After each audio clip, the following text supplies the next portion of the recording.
सुनी होगी ये स्टोरी, सुनी है मैंने? एक छोटा हाथी का बच्चा, ठीक है ना।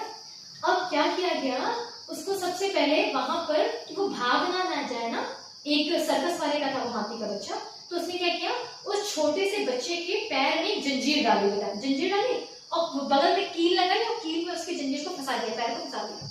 उसने बहुत कोशिश की, नहीं तोड़ पाया वो, ठीक है। अब तक वो छोटा, अब इस तरीके से वो कई सालों तक लगातार करता रहा, ठीक। अब एक समय आया जब वो बड़ा हो चुका है, बहुत ध्यान से, हाथी का जो बच्चा था वो हाथी हो चुका है। अब उसे पता है कि उसने पैर ऐसे करना है और कील क्या, वो पूरे तंबू सब उखाड़ सकता है।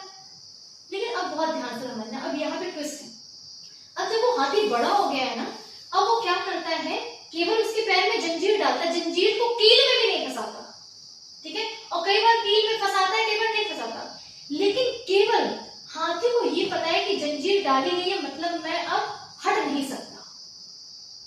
क्यों? अब जंजीर यहां लग चुकी है, जंजीर अब पैर में नहीं है, और है भी तो उसको पता है कि मैं अब हाथी बन चुका हूं, कि मैं ऐसे करूंगा तो कील क्या है, मतलब वो तो सब कुछ उखाड़ ले जाऊंगा मैं। लेकिन अब उसकी वो जंजीर कहां लग चुकी है, इतने दिनों में, इतनी पूरी प्रोसेस में जंजीर लग गई यहाँ। अब मुझे लगता मुझसे तो हो गई, तो वो पैर तक नहीं हिलाता। जब वो जिद करता था ना छोटे में, और उसकी कंडीशनिंग हो गई है, इससे कैसे हो पाएगा? जो हमारे साथ होता है, हमसे अगर 2 बार चीज नहीं हुई और 5 बार किसी ने टोक दिया, तो हम छठवीं बार ना कोशिश करते हैं ना तीसरी बार प्रयास करते हैं, हम कंडीशनिंग में आ जाते हैं। तो जो मैं बार बार आपको कह रही हूं, आपकी कंडीशनिंग कौन कर पाएगा? जो आपको डोमिनेट करेगा। डोमिनेट कौन करेगा? जो वैचारिक रूप से अपने आप को आपसे ऊपर रख रहेगा।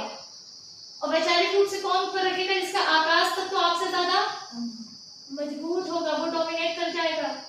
जो आकाश तत्व को मजबूत रखेगा, वो आपको डोमिनेट करने की भी कोशिश करेगा। वो शब्दों के बिहाफ में मैं कह रही हूँ, या नेगेटिव एनर्जीज के बिहाफ में भी कह रही हूँ। लेकिन अब आकाश तत्व में आपके पास अगर पॉजिटिविटी के साथ वो चीजें, आई एम नॉट सेइंग कि उस आकाश तत्व का लोग गलत प्रयोग नहीं करते, करते हैं,